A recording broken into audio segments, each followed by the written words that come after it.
people of the World Wide Web. So it is a Wednesday, it is another look what I've been watching. I think 76 now, so yes, on our way to 100 now. I've done the 3/4. So anybody who hasn't seen this series, this is basically a weekly update of what I've watched over the past 7 days.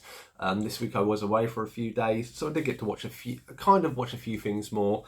So I will do the little there, so looks like quite a lot. It's only physical media, I don't do online stuff, even though I did manage to watch a few online stuff like Under Paris and that, which I did enjoy. Just a side note. So these are normally done in reverse order, but because I was away, I'm a bit... So first we have I think it's German or Swedish or Swiss version of King Kong for 4K. Really liked this movie. Unfortunately, I had to watch it on a little TV because we were away and we didn't have fun. So I had the Xbox. We played it in 4K in this tiny little TV, which is like the size of a TV monitor for your computers, stuff like this.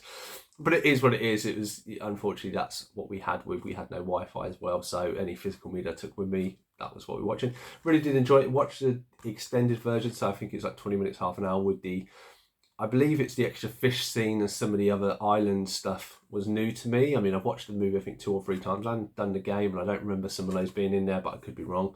But I did like this movie. Again, as you would have seen on other things, I do like monster movies. So there we have. So next one, obviously, because we were away, me and my wife were watching stuff, we have Sherlock Season 1. So all 3 episodes of the first season. Really like the series. Good to watch it. I remembered episodes 1 and 3, but couldn't remember episode 2, which is quite strange. But it's an enjoyable series to watch. Me and my wife kind of like the murder mystery type stuff like this, so it's good to have a series like that to go back to. Then we have War of the Worlds. So this is what AJ gifted me because he had the Steelbook, I believe it is. Still got to get some alcohol to get that label off because I've managed to get the sticker bit off label. That was a pain, so that won't quite go in the collection just yet. But did enjoy this. I thought I had this on DVD and I didn't even have it in, so it's good to have it in. It's not an upgrade, it is if you want. I did enjoy the movie. I do agree when watching it, the kid, Dakota Fanning's character is the most annoying character to have in there. The kids are a bit of a pain. They are, whether they were written like that, it just is a bit of a in disaster movie, they're probably the 2 people you want to be lumbered with, but they work. It is what it is. It works for some people, didn't work for me.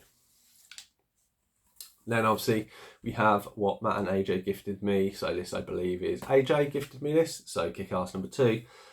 So rewatching it, obviously did like Jim Carrey. Unfortunately, obviously there was a lot of bad press because obviously I think the kid shootings in this, he didn't want violence. You do see a lot of potential in this, and obviously being a fan of the comic books, it's a shame this didn't do as well. They said it was, I think Chloe Moretz, the hit girl, says it was the most pirated movie, and that's why it wasn't. It wasn't even, I think, in the top 10. But I think a lot of leaking online did ruin a lot of this. I think even nowadays when stuff is leaked and people watching stuff, you don't get the people going to the movies. And when you don't get the people going to the movies, it doesn't make the initial money. And if you don't make the initial money, you don't get number 3. And we could have had a really good 3rd trilogy to round it all off, or a Hit Girl series or something like that. But it is what it is.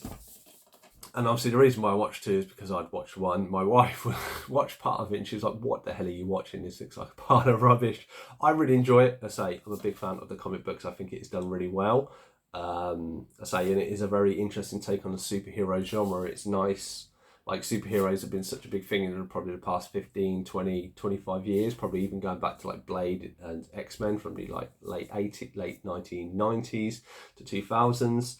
I'm saying this was a fresh take and obviously based on a fairly recent comic at the time. Next, we have The Crow Salvation. So as you may know, I'm on a kind of a binge. This is leading up to a video all about everything and anything The Crow. This is the best of the Crow sequels. I have to kind of disagree there. Eric Morbus, he's all right as Eric. They try a few different things, like him kind of merging with the Crow and being able to fly from something. I did like the boiler suit. When it kind of wanted to do its own thing, it wasn't too bad. When they kind of wanted to reference previous movies, like him having a coat and stuff like that, I don't think it quite worked. Again, as much as people hated on these, and now I'm rewatching it after watching the latest one, and there's nothing to you know, you can go and watch my movie review of the latest one, but I think with these, they tried their own thing, and I don't think they were necessarily wrong with doing that. It just wasn't executed right. It was good to do something different, though. It wasn't like a remake. Even though number 2 was reshot to be like the first one, it still had a lot of differences to it. And I think even in this one, and obviously you got the last one to watch with David Boreanaz, but it wasn't bad. I did enjoy it. I say, so far I've enjoyed most of them when rewatching it so far. Next we have the Steelbook of Captain Marvel.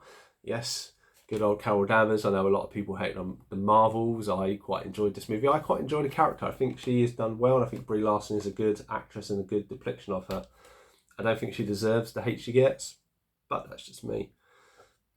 Obviously a Marvel fan and the comics. Glad to have this, glad to have it in the collection, and glad to add it to the edition. So the final one we have season 2. So this is one of the series that I'm trying to finish this year, Warehouse 13. This is the furthest I've gone. I've never got through season 2. So glad to have it, and obviously I have season 3 queued up with Eureka, a town called Eureka. Really enjoyed the series. Leads to a really good, funny thing and an interesting thing. This series is 13 episodes. Only 12 of them feature on this. There's a Christmas episode which was filmed before the last episode, but it's on season 3, so I'll get to watch it. So there is characters kind of departing in the end, so that Christmas special kind of throws it out, but it was rejigged because when it was shown on TV, it was like you had the series and then the final, but the Christmas special was just before it. But obviously I think this was like November time it ended, so they kind of moved the episodes around, so the Christmas one would be the last one, which didn't make sense, which they like to do that back in the day. But yeah, Warehouse 13 season 2 down, so hopefully I will get all the series I want to finish this year, and then I can start on some bigger ones for next year. But yeah, that has been a look what I've been watching. Quite a lot, and I've skimmed through it quite quickly. So quite enjoyable ones this time. Any thoughts and feelings, agree, disagree, let me know in the comments down below. Otherwise, I've been Cypher Sick of Screen Time, and I shall see you in the next